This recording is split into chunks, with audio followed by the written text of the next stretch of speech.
السلام علیکم ورحمۃ اللہ شیخ۔ وعلیکم السلام ورحمۃ اللہ وبرکاتہ۔ شیخ میں دبئی میں رہتا ہوں۔ جی میرا سوال ہے اس سے لون سے متعلق۔ دبئی میں کئی سارے اسلامک بینک ہیں، مثلاً دبئی اسلامک بینک ہے، ایمریٹس اسلامک بینک وغیرہ ہے۔ میرے ایک کولیگ ہیں، انہوں نے کار کا لون لیا ہوا ہے۔ تو شیخ یہ اسلامک بینک جو ہے کار کا لون مرابحہ کے ذریعے دیتے ہیں، وہ کانٹریکٹ بناتے ہیں کسٹمر کے ساتھ، اور جیسے 1 لاکھ کی گاڑی ہے شو روم میں تو وہ 1 لاکھ کی خریدتے ہیں اور 1,05,000 میں بیچتے ہیں، ایسا کچھ اضافی رقم لے کے اپنا جو پروفٹ ہوتا ہے ان کا، وہ پروفٹ ریٹ لے کے وہ کسٹمر کو بیچتے ہیں۔ تو ان کا میں ان کے جو شریعہ بورڈ ہے، فتویٰ کمیٹی ہے، ان کے فتاوے وغیرہ دیکھ رہا تھا، تو وہ اس میں جو مجھے پرابلمٹک چیز لگی ہے وہ یہ تھی کہ وہ لیٹ پیمنٹ فیس جو چارج کرتے ہیں۔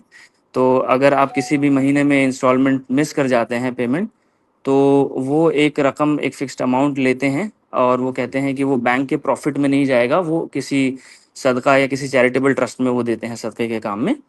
تو اس کے بنیاد پر وہ اس چیز کو جائز قرار دیتے ہیں کہ کیونکہ جو قرض دینے والا ہے وہ اس سے فائدہ نہیں اٹھا رہا ہے، تو اس لیے یہ جائز ہے اس طریقے سے لیٹ پیمنٹ فیس وغیرہ لینا۔ تو اس پہ آپ کی رہنمائی چاہتا ہوں شیخ۔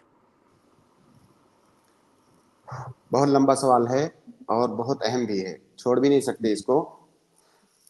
دیکھیے، پہلی بات تو یہ کہ کسی بینک کو اسلامی بینک کہہ دینے سے اسلامی بینک نہیں ہو جاتا ہے، نام کا کوئی اعتبار نہیں ہوتا ہے، اصل اعتبار حقائق اور معانی کا ہوتا ہے، نام کا اعتبار نہیں ہوتا ہے۔ تو نام اسلامی رکھ لینے سے وہ اسلامی نہیں ہو جائے گا، اس سے آپ دھوکہ نہ کھائیں۔ دوسری بات کہ آپ نے جو ابھی بتایا مکمل طور سے وہ حرام ہے، اس کے حرام ہونے میں ذرہ برابر شبہ نہیں ہے۔ اور آپ نے کہا کہ کوئی بورڈ ہے، اس میں کچھ لوگ ہیں، انہوں نے کہا ہے کہ چونکہ بینک اس سے فائدہ نہیں اٹھاتا ہے، وہ لے کر کے کسی اور کو دے دیتا ہے، چیریٹی کرتا ہے، اس لیے جو ہے وہ جائز ہے۔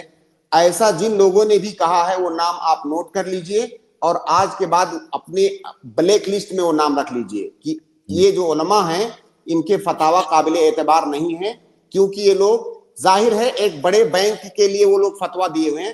اس کا مطلب جو ہے کہ کیسے دیے ہوں گے، کیا طریقہ ہوگا، کس چیز کے بدلے میں انہوں نے فتویٰ بیچا ہوگا، مجھے نہیں معلوم، واللہ عالم، لیکن اسی کو فتویٰ بیچنا کہا جاتا ہے۔ آپ بتائیے، میں ابھی مسئلے پر نہیں، ابھی مسئلے پر آ رہا ہوں۔ اگر جیسے میں کہوں کہ میں سود کا کاروبار کروں گا، لوگوں کو قرض دوں گا، اور جو سود ان سے سود لوں گا، اور جو سود کا پیسہ آئے گا اس کو میں فقراء اور مساکین میں بانٹوں گا، تو کیا یہ لینا جائز ہو جائے گا؟ دنیا کے کسی عالم نے نہیں کہا ہے اس کو۔ تو ایسا جو لوگ کہتے ہیں وہ ساقط الاعتبار ہو جانے چاہیے آپ کی نگاہ سے، یہ بالکل غلط ہے، مطلب یہ شریعت کے اندر تحریف ہے۔ اب ہم مسئلے پر آتے ہیں۔ انہوں نے کہا بیع المرابحہ، شیخ مرابحہ جی یہ ایک اصطلاح ہے۔ اگر قدیم فقہا کے ہاں آپ مرابحہ کا معنی دیکھیں گے تو اس کا معنی کچھ الگ ہے، جدید دور میں مرابحہ کی اصطلاح الگ معنی میں استعمال ہوتی ہے۔ بہت سارے طلبہ جو ہماری اسٹریم کو سنتے ہیں تھوڑا ان کو کنفیوژن ہو سکتا ہے، اس لیے دونوں کا معنی سمجھ لینا ضروری مختصر۔ پرانے فقہا کے ہاں آپ مرابحہ کا معنی دیکھیں گے تو مرابحہ مطلب یہ ہوتا ہے کہ میں کوئی سامان جب آپ سے بیچوں، جیسے میں کہوں کہ یہ قلم میں 10 روپے میں خرید کے لایا ہوں اور میں آپ سے 15 میں بیچوں گا، یعنی میں نے اس کا کیپٹل بتا دیا، راس المال بتا دیا، اور کتنا نفع چاہیے میں نے وہ بھی بتا دیا، اس کو مرابحہ کہا جاتا ہے۔ یہ پرانے فقہا کے ہاں یہ مرابحہ کا معنی ہے۔ جدید اصطلاح میں مرابحہ کا ایک نیا معنی ہے۔ مرابحہ کا نیا معنی یہ ہے، بلکہ اس کی کئی شکلیں ہیں۔ آپ کو کوئی گاڑی خریدنی ہے اور آپ کے پاس کیش نہیں ہے، ظاہر ہے آپ گاڑی والی کمپنی میں اگر جاؤ گے گاڑی خریدنے تو وہ کیش مانگے گا آپ سے، آپ کے پاس کیش ہے نہیں۔ اب آپ کیا کرتے ہو، آپ بینک کے پاس جاتے ہو اور بینک سے آپ کہتے ہو کہ مجھے فلاں کمپنی کی ایسی ایسی گاڑی خریدنی ہے، میرے پاس پیسہ نہیں ہے، میں چاہتا ہوں کہ آپ جو ہے میرے لیے خرید دیں، میں آپ سے ادھار خریدنا چاہتا ہوں۔ بینک سے کہتا ہے میرے پاس پیسہ نہیں، میں آپ سے ادھار خریدنا چاہتا ہوں گاڑی، تو بھائی بینک کے پاس تو گاڑی ہوتی نہیں ہے، بینک گاڑی تھوڑی بیچتا ہے۔ اب بینک والا آپ سے کہتا ہے کہ ٹھیک ہے یہ گاڑی آپ مجھ سے خرید لیجئے۔ اب بینک کے پاس پورا ڈیٹیل رہتا ہے گاڑیوں کا، یہ والی گاڑی میں آپ سے $1,10,000 میں بیچوں گا۔ یہ جو گاڑی آپ بتا رہے ہو میں آپ سے $1,10,000 میں بیچ رہا ہوں, آپ خرید لیجئے اور آپ قسط میں اس کو ادا کیجئے گا. یہ پیسہ آپ قسط میں ادا کیجئے گا. لیکن اگر کوئی قسط آپ سے مس ہوئی تو پھر میں آپ سے ایکسٹرا پیسہ بھی لوں گا. اب اس پر اس کا ایگریمنٹ ہو جاتا ہے, وہ خرید لیتا ہے گاڑی. کیا بینک کے پاس گاڑی ہے؟ کوئی گاڑی نہیں ہے. بینک والا کہتا ہے آپ 1 ہفتے بعد آئیے گا, گاڑی آپ کی تیار رہے گی. اب بینک والا کیا کرتا ہے, گاڑی بیچ دیا بینک والے نے, 1,00,000 میں اس نے $1,10,000 میں اس نے گاڑی بیچ دیا, اور ساتھ میں شرط بھی رکھا کہ قسطیں اگر مس ہوئی تو آپ کو فائن بھی دینا پڑے گا اس کے اوپر. اب بینک والا کیا کرتا ہے کہ اس 1 ہفتے کے دوران وہ کمپنی سے گاڑی خریدتا ہے. وہی گاڑی کمپنی سے گاڑی خریدے گا کتنے میں؟ 1,00,000 میں خریدے گا, کیونکہ اس کو پتا ہے کہ یہ گاڑی 1,00,000 میں ملتی ہے. اب کمپنی سے 1,00,000 میں گاڑی خریدا بینک نے, اب اس کو لا کر کے ڈیلیور کر دیا 1 ہفتے کے بعد. یہاں پر کتنی خرابیاں ہیں؟ یہاں 2 خرابیاں ہیں, بڑی خرابیاں. پہلی خرابی یہ ہے کہ اس بینک نے ایک ایسی گاڑی بیچ دی, ایک ایسا سامان بیچ دیا جو اس کے پاس صحیح نہیں. اور اللہ کے نبی صلی اللہ علیہ وسلم کی حدیث ہے کہ لا تبع ما لیس عندک, ایسا سامان تم نہیں بیچ سکتے جو تمہارے ملکیت میں ہے ہی نہیں. گاڑی بینک کے پاس نہیں ہے, اس کے باوجود اس نے بیچ دیا. تو پہلی خرابی تو یہ ہے. دوسری خرابی یہ ہے کہ اس نے قسط میں بیچا ہے اور شرط رکھا ہے کہ اگر قسط تمہاری مس ہوگی تو جب مس کرو گے اتنا میں تم سے فائن لوں گا. اور یہ سود ہے. الزیادہ فی الدین الثابت فی الذمہ, جب آپ نے کسی سے کوئی سامان بیچ دیا اور ادھار ہے اس کے اوپر پیسہ, ٹائم سے وہ ادا نہیں کر پایا, اب آپ اس سے زیادہ مانگ رہے ہو, تو اسی کو سود کہا جاتا ہے. ٹائم دینے کی وجہ سے جو آپ زیادہ لے رہے ہو اسی کو سود کہا جاتا ہے. تو آپ کے ایگریمنٹ میں سود بھی ہے اور آپ نے ایسا سامان بھی بیچا ہے جس کے آپ مالک نہیں ہیں. تو 2 بڑی خرابیاں بالکل سامنے نظر آ رہی ہیں. تو یہ کیسے جائز ہو جائے گا؟ تو مرابحہ کی ایک شکل تو یہ ہے, مرابحہ کی ایک شکل یہ ہو گئی. اب یہاں پر کوئی آدمی آ کر کے, کوئی طالب علم, عام آدمی تو نہیں سمجھ پائے گا, کوئی طالب علم آ کر کے یہاں پر یہ کہہ سکتا ہے کہ شیخ ایسا کیوں نہیں ہے کہ ہم اس کو بیع السلم بنا دیں. بیع السلم کا مطلب ہوتا ہے کوئی ایسا سامان بیچنا جو آپ کے پاس نہیں ہے, لیکن اس جی سامان کے تمام اوصاف آپ کو پتا ہیں.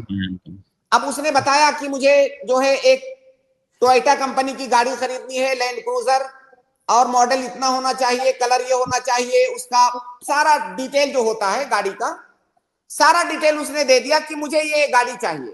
اب اوصاف سارے بتا دیے. بیع السلم میں اوصاف بتا کر کے ایسا سامان بیچا جاتا ہے جو سامان ابھی موجود بھی نہیں ہے, اور وہ جائز ہوتا ہے. لیکن بیع السلم میں کچھ شرطیں ہیں. بیع السلم میں ایک بنیادی شرط یہ ہے کہ بیع السلم میں جو قیمت ہے وہ قیمت فوراً کے فوراً ادا کی جاتی ہے.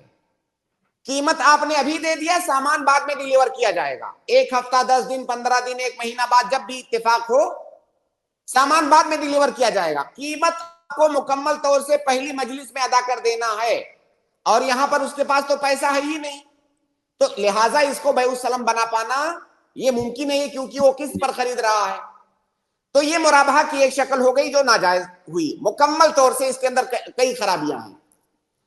مرابحہ کی ایک شکل ابھی مارکیٹ میں اور بھی موجود ہے, وہ یہ کہ یہ آدمی جو بینک کے پاس گیا تھا گاڑی خریدنے, اس نے کہا کہ مجھے گاڑی خریدنا ہے. بینک والے نے کہا کہ میرے پاس تو گاڑی نہیں ہے.